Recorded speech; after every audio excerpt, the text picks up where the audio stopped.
তো আগের ভিডিওতে বলছিলাম যে এই বোর্ডটা কমপ্লিট করব, পরবর্তীতে একটা ভিডিও নিয়ে আসবো। তো আজকের এই ভিডিওতে এই বোর্ডটা পুরা কমপ্লিট করব। 48 ভোল্ট থেকে 12 ভোল্টে কিভাবে কনভার্ট করে সেটা কানেকশন এই ভিডিওতে দেখাবো। তো চলুন আমরা কানেকশনটা করি। তার আগে আমাদের এই যে ইনপুট সাইডে আমাদের এই যে হেডসিন এবং এই ট্রানজিস্টরটা একদম খুলে ফেলে দিতে হবে। এটা আর আমাদের প্রয়োজন হবে না, যেহেতু আমরা 48 ভোল্ট থেকে 12 ভোল্ট করবো, সে কারণে আমাদের এই হেডসিন এবং ট্রানজিস্টরটা প্রয়োজন হবে না। তো এই জায়গায় আমি এই যে হেডসিনের এটা এখান থেকে এটা ডিসকানেক্ট করে নেব হেডসিনটা। তো এরকম করে এটা ডিসকানেক্ট করে নিলাম, আর আমাদের প্রয়োজন হবে না এখানে। তো এখানে আমাদের এবার কেলিআই ব্যবহার করতে হবে। তো এটা যে আমরা খুলে ফেল দিলাম, তো এবার এখানে আমাদের পাওয়ার তো দিতে হবে। এখানে কেলিআই না লাগালে এবারে আপনাদের এখানে এই বোর্ডে পাওয়ারই আসবে না ইনপুট সাইড। তো এই জন্য আমাদের এই যে 180 ওয়াটের একটা কেলিআই সার্কিট লাগবে। তো এটা আপনারা নিয়ে নেবেন, বাজার থেকে কিনে আনবেন।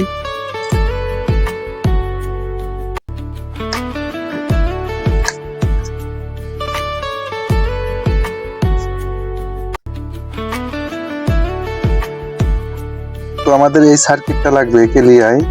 তো এখানকার লাল এবং কালোটা, এখানে এই সার্কিটের লাল এবং কালো এই দুই তার হলো আপনাদের দিতে হবে কোন জায়গায়, এই ট্রানজিস্টরের মাঝের ঠ্যাং ধরে যেখানে আসবে।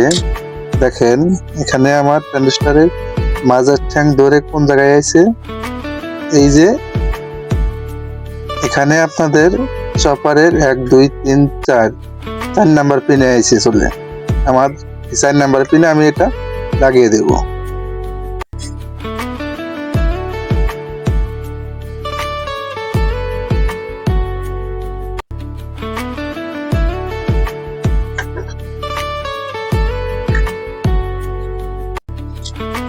এটা হলো আমাদের প্লাস সাইড, আমি এই জায়গায় লাগিয়ে দিলাম।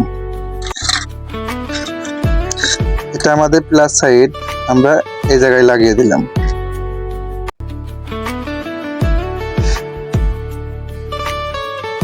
আর মাইনাস সাইড আমরা কোথায় লাগাবো? মাইনাস সাইড লাগাবেন হলো আপনাদের এই যে ফিল্টারের, এই ফিল্টারের মাইনাস সাইড। আমার ফিল্টারের মাইনাস সাইড কোনটা? এই যে এটা, এটা হলো মাইনাস সাইড। তাহলে আমি এই জায়গায় লাগাবো এটা মাইনাস সাইডে, আমি এটা লাগিয়ে দিলাম। ওকে, এবার আমাদের এটা কানেক্ট করা কমপ্লিট। তো এবার দেখবো এই বোর্ডে পাওয়ার আসে নাকি। এই বোর্ডে পাওয়ার আছে, কিন্তু ফ্যানটা পাক করতেছে, ঘুরতেছে না। তো এখানে আর একটা আপনাদের কাজ আছে, সেই কাজটা করতে হবে। তার আগে আপনাদের এই জায়গায় আর একটা কাজ করতে হবে। আমাদের এটা 48 ভোল্ট, যে 48 ভোল্ট, এটা আমাদের 12 ভোল্ট করতে হবে। 12 ভোল্ট কানেকশনটা কোথা থেকে নেবেন? 12 ভোল্ট কানেকশনটা নিতে হবে আপনাদের এই যে এই পিনের, এটা হলো আমাদের 12 ভোল্ট সাইড। আউট সাইডে ইন্ডিকেটর বাতিগুলা এগুলা কন্ট্রোল করে আইসি গুলা। এটা হলো মাইনাস সাইড এবং এটা হলো প্লাস সাইড। এটা হলো 48 ভোল্ট প্লাস সাইড, এটা হলো মাইনাস সাইড। তো তাহলে আমাদের 48 ভোল্ট এটাই দিতে হবে। তো আমরা এখান থেকে এ পর্যন্ত লাইনটা কেটে দিব। তো এই জায়গায় যে আমি 48 ভোল্ট কেটে দিলাম, এই জায়গায় ডিসকানেক্ট করে দিছি। তো এইখান থেকে 12 ভোল্ট লাইনটা একটা তার দিয়ে টেনে আপনারা এই জায়গায় দিবেন। এই যে এটা দেখতে পাচ্ছেন ট্রানজিস্টর, মূলত এটা হলো ডায়োড। এই ডায়োড ছাড়া পৃথিবীর কোনো চার্জারই হবে না। তাই এই ডায়োডে আপনাদের লাইনটা দিতে হবে আগে। এই 12 ভোল্টটা তার দিয়ে টেনে এই জায়গায় দিবেন।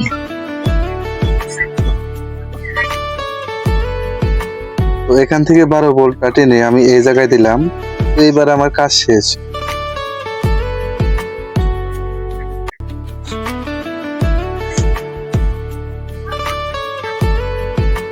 তো দেখেন এখানে লাইনটা চলে আসে।